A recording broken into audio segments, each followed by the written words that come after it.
So this is the receiving quadrant. I call this quadrant accepting to distinguish it from the receiving half of the circle, because taking is also a form of receiving.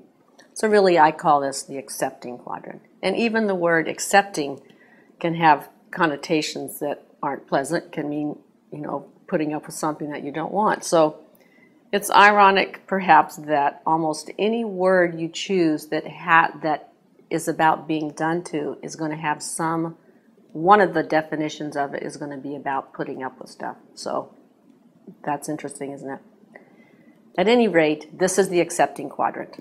It's the one that many people are afraid of. It's the one that everyone seems to want to get better at. And it's also the one that many people seem to think that everybody else is always in this one.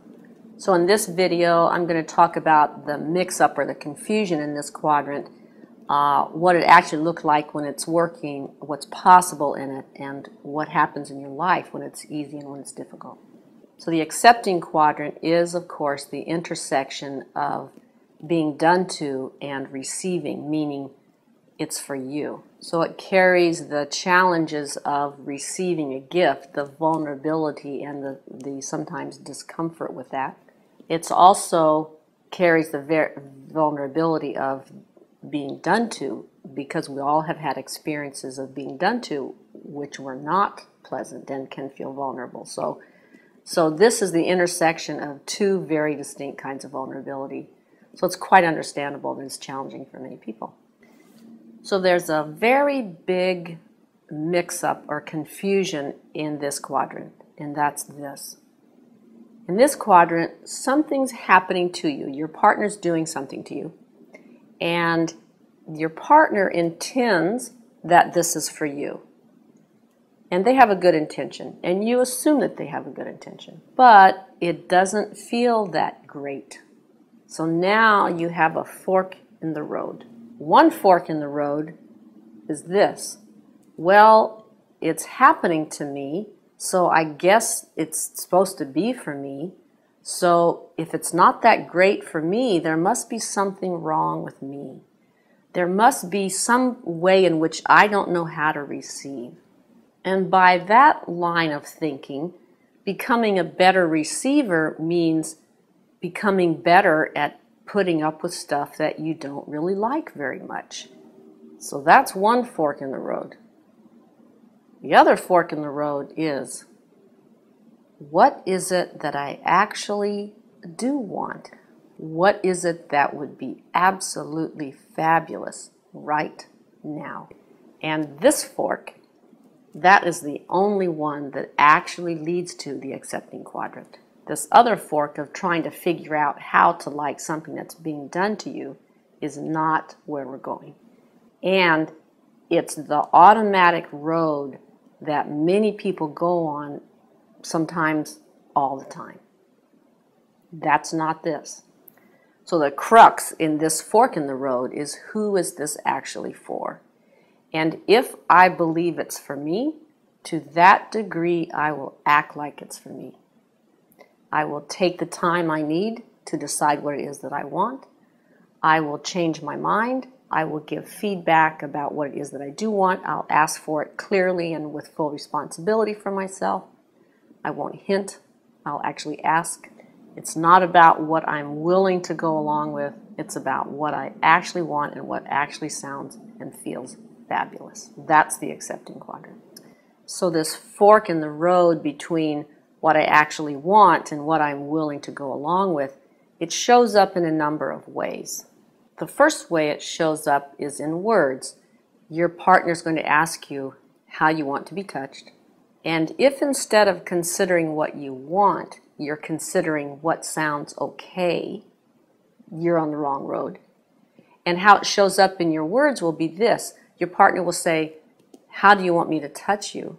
And you'll say, well, you could do this, or it's okay if you did this, or I'm open to that, or whatever you want, or I'm fine with this, or such and such would be okay. All those words indicate that it's something that you're willing to go along with. When it's something that you want, you use these words instead. You say, will you please, such and such, or you say, I would love such and such. Will you do that for me, please? And that request creates this quadrant. What's also true is that you mostly won't notice the words that you use. If you were in my studio, I would notice, but you're not likely to notice them because that's just what you're used to. So part of what you get to learn in this practice is how to notice those things, and you will. So asking for what you want, it's no news that that's not always easy to do. And quite often the hardest part of that is that you don't know what you want. There is no magic bullet for knowing for what you want. There is one way, however, to find that out, and that is simply to wait and give yourself some time. And 3 seconds can feel like an eternity. If you're in my studio, I make you wait 20 seconds at least, because I want to make sure that you don't feel rushed. Here's what happens. Inside of us somewhere, we know exactly what we want. But the road from that inner awareness, wherever it is, to bubble up to our language centers can be rusty and dusty and filled with fallen logs, and just seems like it takes forever to that awareness to bubble up. I've seen it take a few seconds, a few minutes. I've seen it take 45 minutes. It doesn't matter how long it takes. What matters is that you give it time. So you begin to notice what it is that you want. And I say notice instead of know what you want, because you do know what you want somewhere in there. The process is that you get to notice what that is. So you notice what you want, you begin to trust it and value it, and then you learn how to communicate it. So in the accepting quadrant, this is what you get to practice, and it's quite wonderful. So taking the time to notice what you want, trusting it, valuing it, and communicate it is part of a bigger process or principle that I describe as when you believe it's for you, you act like it's for you. And I mentioned that a moment ago. When you believe it's for you, you take the time for that noticing to happen. You trust what you want, you value what you want, you know that what you want matters. You choose based on that what you want instead of what you think your giver wants to give. So you stop trying to manage your giver's experience. You stop trying to protect your giver or entertain them. You let them have their experience. And when you believe it's for you, you change anytime you want to, change your mind anytime you want to. You know, I'd like this instead now. Will you do this? Deeper please, softer please, slower please, whatever it is. That's part of the gift that you are being given. And finally, you settle in, let yourself enjoy it, and you let your body respond however it wants to. Again, you're not there to entertain your giver. And when you believe it's for you, you stop when you have enough. Why would we go on when it stops feeling good is beyond me, but we often do. That's the way it is. So in the accepting quadrant, you learn that it really is for you. And you act like it by doing those things. To the degree that you are not doing those things, then there's something in you that doesn't quite believe it's for you, or doesn't really know how to have an experience that is for you. And that's actually very common. So that's another thing you get to learn in the accepting quadrant. What's it like when it really is for me? Do I even know how to do that? And it's making the request that opens up that possibility. The biggest deterrent to not really understanding that it's for you is that mix-up that we talked about at the beginning. The feeling that if something's happening to me, therefore I'm supposed to like it. And as we said, that's backwards. So there is a trap in the giving or serving quadrant that your partner is in. We talked about there, which is that they are trying to get some response that they want to see. And of course, there's a corresponding trap in the accepting quadrant, which is you are trying to give them that response because you know that they want to see it. This is very easy to fall into. It can be conscious and chosen. This is the land of the faked orgasm. It can also be very subtle, just the way you breathe or move, and you'll get better and better at noticing that subtlety. Your antenna gets sharper. The problem here is that if they're trying to give you, supposedly give you something, and you are trying to give them a response that's not actually real for you, then there's nobody actually home to receive what they're offering. The flow is all mixed up and it's not satisfying for anybody. It's kind of good for their ego, but it's not good for their heart. It's not good for your heart. It's pointless. So the vulnerability in the accepting quadrant. It's no news that this is a very vulnerable quadrant. It can bring up a lot of feelings of self-doubt. In fact, it will bring up feelings of self-doubt to the degree that you get close to your pleasure ceiling. It can feel vulnerable because you're in the done-to half, and whatever you're in the done-to role. So whatever tendency you have to go along with stuff that you don't want, or to put up with stuff that you don't want, that can click in. It can feel vulnerable because you are the one asking for what you want. So your desire is now visible to your partner. That can feel vulnerable. You're now subject to disapproval or ridicule or disappointment. It can also feel vulnerable because your experience of pleasure is now visible and exposed, and to some degree your body is also visible and exposed, and your experience of arousal and turn-on is also visible and exposed. So this can be a very vulnerable place to be. It can also be vulnerable and challenging in that it can challenge your idea of who you are as a generous lover, because here you are just laying back and receiving. And what really happens here is that when you have asked for what you want and you are receiving it, you really get it that it's for you, it touches your heart. It elicits a feeling of gratitude. And when that feeling of gratitude is large enough, there will be tears. That is the nature of gratitude. So if you want to avoid all of that, then don't go in the accepting quadrant. And many people spend their entire lives avoiding this quadrant. So how to get comfortable here in the accepting quadrant and get really good at it so that it really feeds you. And that is, you start slow, you start small, you start with body areas that are not sexual, which is of course what the lessons do for you. For most people, to stretch out and have a 2-hour full body cosmic orgasmic massage would be kind of frying their circuits. However, 3 minutes of getting a great back rub or 3 minutes of having your head scratched, those are pieces that are small enough to bite off that you can digest and thereby learn how to actually have it be for you. And then that expands over time.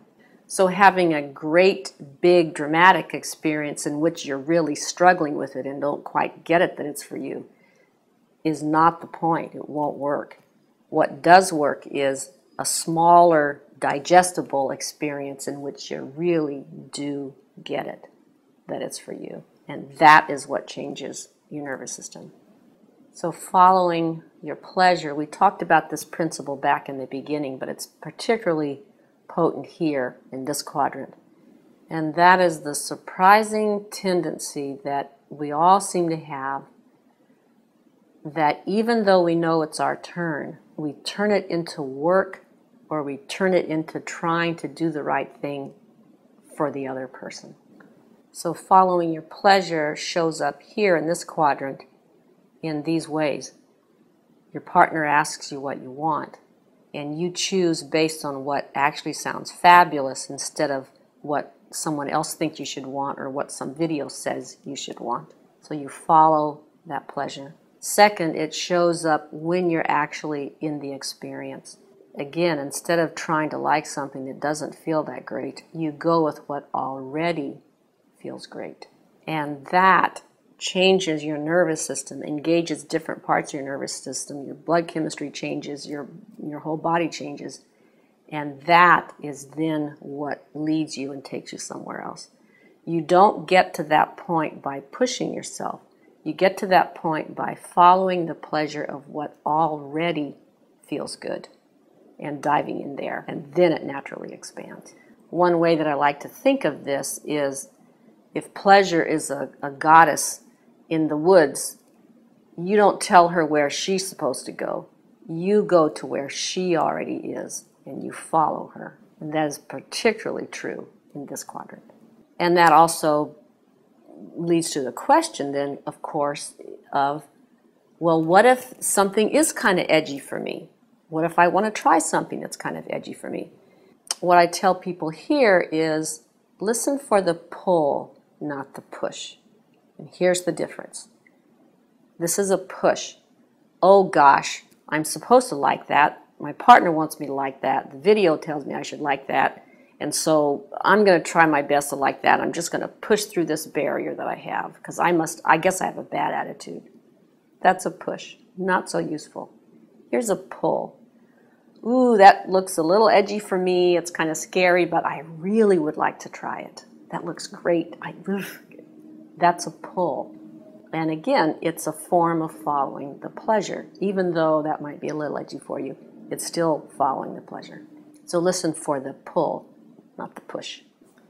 So gender, what does the accepting quadrant have to do with gender? And by now you already know this, it has nothing to do with gender. What is true is that very often, not always, very often men are uncomfortable here just because they're not used to it. It's also true, however, that in men's culture, it's pretty acceptable to go and pay for an erotic massage where you are in the accepting quadrant for an hour and a half. So it's not entirely unknown. This is also the quadrant of getting a great hand job. What often happens for women, and sometimes for men as well, it's just more common in women, is that most experiences of being done to feel like it's for somebody else. So it's very hard to actually experience what it feels like if it is for you. And so you tend to sort of slide over into allowing and going along with. And for many women, pretty much everything feels like allowing and putting up with.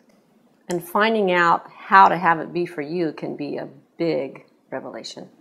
And again, neither of those things are unique to males and females. It's just part of, some of those things are common based on our culture. So what is possible in the accepting quadrant? First of all, there are experiences possible here that are possible no other way. There's a degree of settling into your skin sensation and your inner experience that you just can't do when you're actively doing stuff. So that's, of course, a wonderful thing. And there's also a way that leads to a sense of self-acceptance and self-worthiness. Again, that it is accessed no other way. It just really feeds something in your heart. That is true when the experience is not about sex at all, and it's also true when the experience is very erotic. Sort of, they feed different parts of your heart.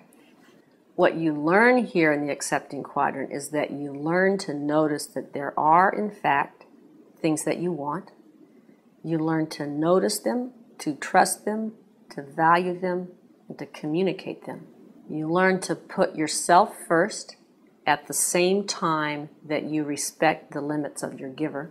You learn to trust your experience of pleasure. You learn to trust your own feelings that come up and that you can navigate through those, that you'll be fine. You learn to bring your attention to your sensation and to the sensuality of it, and that you learn that nourishes you in a way that nothing else can. And you learn that what you want matters, and that you don't get to have it all the time, of course, but when it's your turn, you do get to have it. And you learn what it's like to have it be 100% for you, and that changes everything. The experiences in the accepting quadrant can be a wide range of moods and modes. It can be very nourishing, cozy, comforting, reassuring. It can really meet that need of self-acceptance and comfort. It reminds you that you are worthy, that you're a good person, that you're a sensual person, and you don't need hours in order to access that. You can do that in 3 minutes. It's amazing once you know that it's for you, how quickly it can sink in. So it can be that very comforting mode. It can also be playful and silly. It can be experimental and exploratory. Well, what's this feel like? What's that feel like? Well, let's try this. It can also be, of course, very erotic. And it can be both erotic and comforting at the same time. So lots of different modes here. And of course, lots of different feelings that can come up with those. And it can be just a whale of a good time. And the whale of a good time may not actually seem like it's very profound, but it is neurologically and emotionally nourishing.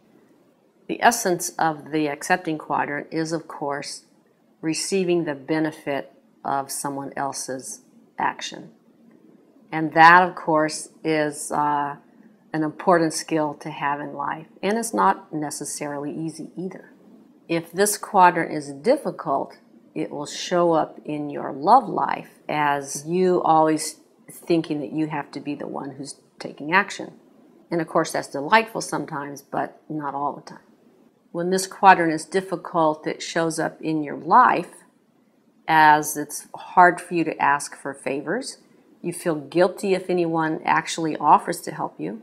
When this quadrant is difficult, essentially, you're lonely. This part of you is just starved. So I've learned that when I feel lonely, I ask myself, what is it that I want to receive that I'm not asking for?